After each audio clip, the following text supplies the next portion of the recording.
光で周りが見えてなかったか。 alright guys, स्वागत है आपका इस वीडियो में। तो फाइनली यहाँ पे सोलो लेवलिंग का न्यू एपिसोड आ चुका है। यहाँ पे हमें एपिसोड की शुरुआत में डंजन का सीन दिखाया जाता है। अब यार आपको याद होगा जिन्हो के साथ भी यहाँ पे संग जिनवू जाता है रेड्स पे, तो उनमें से एक रेड पे यहाँ पे वो आया होता है। हमें दिखाया जाता है कि इधर शैडो सोल्जर्स ही ये सारा काम कर देते हैं और आराम से जिनवू यहाँ पे बैठा होता है। जिन्हो लेकिन इनको देख के काफी ज्यादा शॉक हो जाता है। तो जिनवू कहता है अरे हाँ, मैंने तुम्हें इन्हें तो दिखाया नहीं था, ये मेरा एक स्किल है, बट इसको एक्सप्लेन करना थोड़ा मुश्किल है। तो यार ये सारे के सारे मॉन्स्टर्स को ये लोग हरा देते हैं, जिसके बाद ये लोग यहाँ पे जो जेम्स है उसको कलेक्ट करना शुरू कर देते हैं। तो जिन्होंने नीचे बैठ जाता है वो कहता है कि अब प्लीज मेरे को मैजिक जेम्स तो कलेक्ट करने दो। तभी यहाँ पे एक सोल्जर आता है और कुछ जेम्स लाके दे देता है जिन्हो को। तो जिन्हो कहता है कि थैंक यू सो मच। दूसरी ओर यहाँ पे हमें एक बोट का सीन दिखाया जाता है जिसके पूरे चिथड़े उड़ चुके होते हैं। अब इस बोट पे सारे के सारे सिपाही मर चुके होते हैं सिवाय एक के, जो कि काफी ज्यादा डरा हुआ होता है। अब ये इंग्लिश बोल रहा होता है और सामने से एक बड़ा सा भारी सा बंदा आता है। ठीक है, तो यार इसको देख के उसे लग रहा होता है कि ये कोई मैजिक बीस्ट है, लेकिन ये बंदा बताता है कि नहीं, ये कोई मैजिक बीस्ट नहीं है बल्कि एक इंसान है। तो यार जिन्वू और जिन्हो का ये जो रेड मिशन होता है काफी अच्छा खासा जाता है। तो ये लोग आते हैं यहाँ पे, पार्टी वार्टी करते हैं, भाई खाते पीते। ठीक है, इनके 19 क्वेस्ट मिशंस कंप्लीट हो चुके होते हैं और ये काफी ज्यादा खुश होते हैं। तो आपको पता है यहाँ पे जिन्हो को अपना खुद का गिल्ड बनाने के लिए इन क्वेस्ट मिशन को पूरा करना था, जिस वजह से जिन्हो उसकी मदद कर रहा था। ठीक है ना, तो यार यही मेन एम होता है अब उसका कि वो लाइसेंस लेगा जल्दी से जल्दी। और वो पूछता है कि जिन्हो का क्या सीन है। तो जिन्हो बताता है कि अब मेरे को तुम कुछ समय तक कांटेक्ट नहीं कर पाओगे क्योंकि मैं कहीं जा रहा हूँ। तो यार यहाँ पे जिन्हो को तो पूरी चढ़ गई होती है और वो कहता है कि अगर आपको मेरे से इतनी चिढ़ मचती है तो आप मेरे को मुंह पे बोल सकते हो, ठीक है ना, मैं आपको फिर से परेशान नहीं करूंगा। वो बताता है कि यार उसका भाई उससे 10 साल बड़ा है और वो उसको बिल्कुल भी पसंद नहीं करता। इन दोनों ने आज तक कभी भी बैठ के साथ में बातचीत भी नहीं की है। ठीक है, तो वो यही कहता है कि काश आप मेरे भाई होते संग जिन्वू। तो जिन्वू यहाँ पे ड्रिंक करता है और कहता है कि ठीक है फिर आज से तुम मेरे छोटे भाई हो। ओके, ये सुन के यहाँ पे जिन्वू काफी ज्यादा खुश हो जाता है। वो कहता है अच्छा ठीक है, फिर ये मीट खाइए और खाइए। दूसरा यहाँ पे हमें इस आदमी का सीन दिखाया जाता है। ठीक है, अब इसको कैद करके बंद कर दिया होता है इस जेल के अंदर।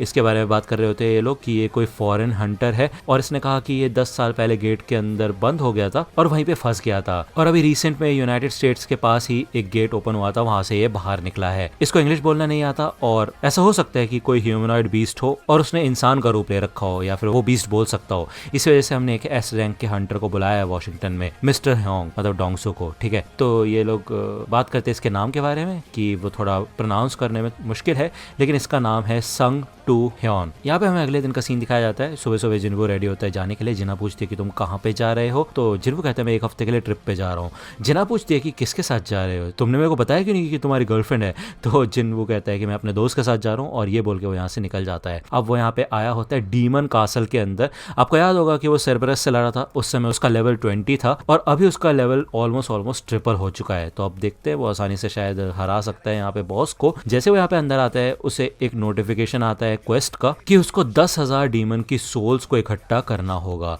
अब यहाँ पे वो अंदर आता है, इधर काफी सारे डीमन शामिल होते हैं। दूसरा यहाँ पे हमें जिन्हो का सीन दिखाया जाता है। तो बेसिकली यहाँ पे वो अपने डैड के पास आया होता है। उसके डैड कहते हैं तो तुम क्या चाहते हो कि मैं हमारा गिल्ड तुम्हारे हाथों में दे दूं? तुम्हें पता है ना जिनसुंग का प्लान, जिनसुंग जिन्हो का भाई है, ठीक है ना, तब भी तुम ऐसी रिक्वेस्ट कर रहे हो। जिन्हो कहता है कि मेरे भाई का प्लान ये है कि वो किसी बाहर वाले बंदे को गिल्ड मास्टर बनाना चाहते हैं, जो कि हमारी कंपनी के लिए काफी ज्यादा खतरनाक हो सकता है।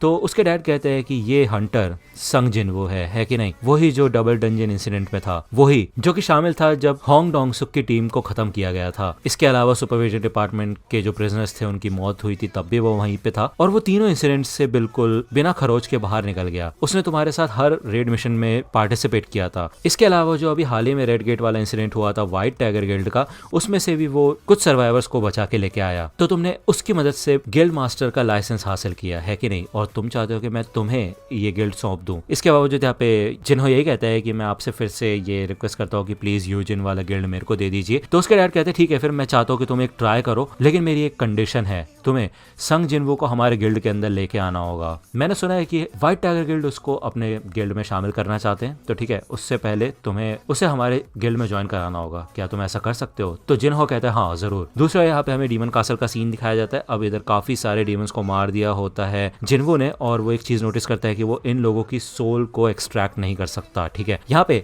उसे एक गेट पास मिलता है, एक एंट्री परमिट मिलता है सेकंड फ्लोर पे जाने का।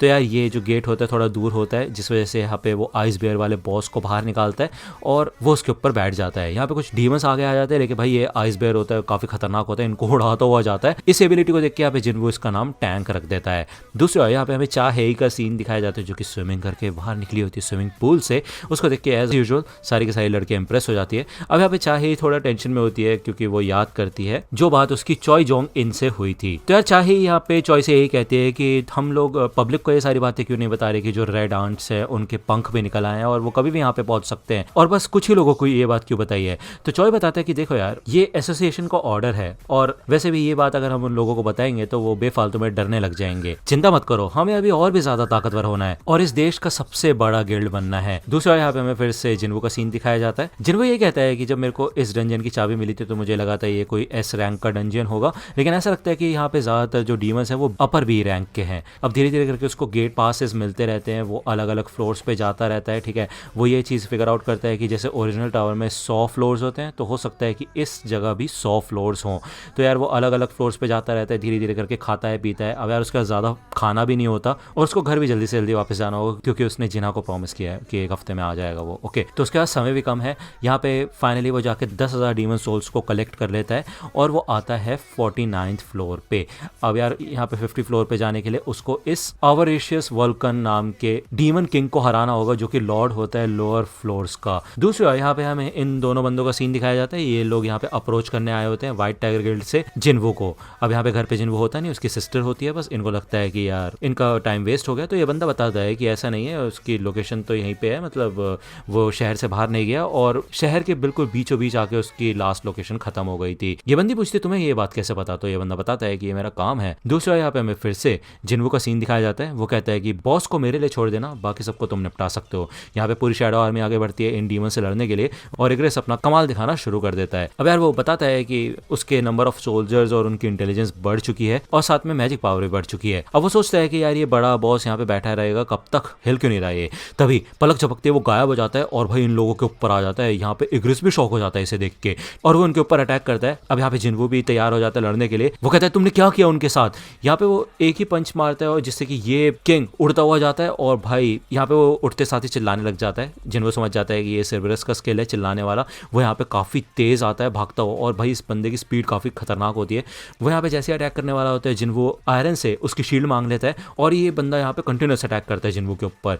जिन्वो यहाँ पे एक ओपनिंग के साथ ही इसके ऊपर अटैक करता है, लेकिन ये किंग उसकी मूवमेंट्स को रीड कर पाता है, जो कि काफी खतरनाक बात होती है। अब वो सोचता है कि उसको उसके छोटे सर के ऊपर ही अटैक करना होगा, लेकिन सबसे पहले जो ये अजीब तरीके से भाग रहा है और हिल रहा है ना, इस चीज को उसे रोकना होगा। यहाँ पे वो भागता हुआ जाता है एक बिल्डिंग के पास और मैं आपको बता दूं ये फाइटिंग सीन्स काफी ज्यादा खतरनाक और कमाल के हैं। ये सारे के सारे सीन्स आप टेलीग्राम चैनल पे देख सकते हो, लिंक डिस्क्रिप्शन में एपिसोड की लिंक शेयर कर दी है। यहाँ पे फाइनली उसको फंसाने के बाद वो उसके गले के ऊपर अटैक करता है और हरा देता है उसको। ओके, दूसरा यहाँ पे डोंगसो इस बीस्ट के पास यानी कि संग के पास आ चुका होता है। मैं इसको संग ही बोलूंगा, संग 2। डोंगसो कहता है अच्छा तो आजकल के मैजिक बीस्ट इंसानी रूप भी लेने लगे हैं। तो संग 2 कहता है कि तुम चाहे तो मेरे डीएनए टेस्ट करा सकते हो, मैं झूठ नहीं बोल रहा। तो डोंगसो कहता है यार बेफालतू का काम दे दिया मुझे। तो संग 2 कहता है कि क्या मैं तुमसे एक सवाल पूछ सकता हूँ। डोंगसो कहता है चुप हो जाओ। संग 2 कहता है कि इंसानों को गेट्स और मैजिक बीस्ट के बारे में कितना ही पता है। डोंगसो कहता है क्या बकवास कर रहे हो तुम। तो संग 2 कहता है कि तुम्हें गेट्स और मैजिक बीस्ट के बारे में क्या क्या पता है। डोंगसो कहता है कि क्या बकवास कर रहे हो तुम, कहना क्या चाहते हो। संग 2 कहता है डंजियंस, गेट, मैजिक बीस्ट ये बस एक चेतावनी है एक आने वाली तबाही के बारे में। तो डोंगसो कहता है क्या तबाही। तो संग 2 कहता है हाँ, आज तक की सबसे ज्यादा खतरनाक तबाही। मेरा बस एक ही गोल है, उस तबाही को रोकना। तो डोंगसो कहता है ये बकवास बंद करो, तुम्हें पता भी है कि इस दुनिया में कितने हंटर्स हैं। अगर हमने सारे के सारे हंटर्स को इकट्ठा कर लिया तो संग 2 कहता है कि कितने भी लोगों को इकट्ठा कर लो तुम उस ताकत का सामना नहीं कर पाओगे, वो सब खा लिए जाएंगे और खत्म कर दिए जाएंगे। हाँ वैसे तुम्हारे अंदर भी थोड़ी बहुत ताकत है। तो डोंगसो ये सुन के चिढ़ जाता है। वो कहता है कि वैसे देखा जाए तो तुम जैसे मैजिक बीस्ट का भी एक इंसानी नाम है, यहाँ तक कि तुम्हारे बीवी और बच्चे भी हैं। मेरे को बताओगे तुम्हारे बच्चे का नाम क्या है, क्या तुम्हें याद है अपने बच्चे का नाम। तो भाई यहाँ पे संग 2 बताता है कि उसके बेटे का नाम जिन्वो है।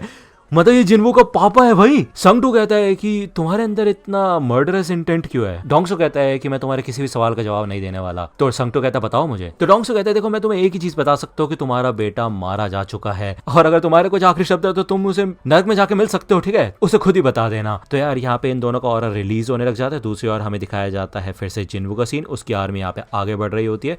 तो बेसिकली यहाँ पे उसने वो 50 फ्लोर वाले बंदे को तो हरा ही दिया था, अब वो आगे आ चुका होता है। इधर एक स्केलेटल किंग होता है, उसको भी वो हरा देता है, उसका लेवल अप हो जाता है। दूसरी ओर यहाँ पे हमें दिखाया जाता है एक तबाही का सीन जहाँ पे एक बिल्डिंग डिस्ट्रॉय हो चुकी होती है। यहाँ पे कुछ फायर फाइटर्स होते हैं, कुछ ऑफिशियल्स होते हैं। वो कहते हैं मैंने सुना है जब भी एस रैंक के हंटर्स लड़ते हैं तो उसकी ताकत से पूरे आसपास के एरिया में तबाही मच जाती है।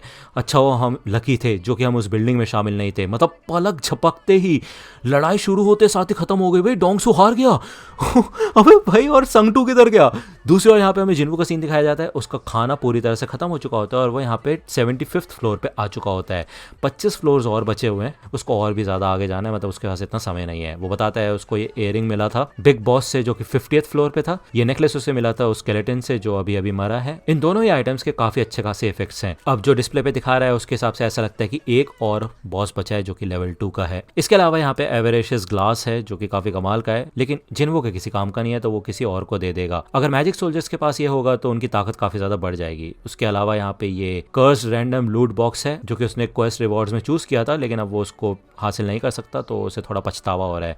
इसके अलावा उसे यहाँ पे एक की मिली होती है जिसकी कोई भी इन्फॉर्मेशन उसे दिखाई नहीं जाती। अब वर्ल्ड ट्री फ्रेगमेंट के लिए उसको यहाँ पे पहला और दूसरा इंग्रेडिएंट मिल चुका होता है जो कि जरूरी है एलिक्सिर ऑफ लाइफ बनाने के लिए। 2 चीजें मिल चुकी है, एक बचा हुआ है जिसके बाद वो अपनी मॉम को बचा सकता है, लेकिन अभी के लिए उसको वापस जाना होगा। अगली बार जब वो आएगा तो वो जरूर उसको हासिल करके जाएगा।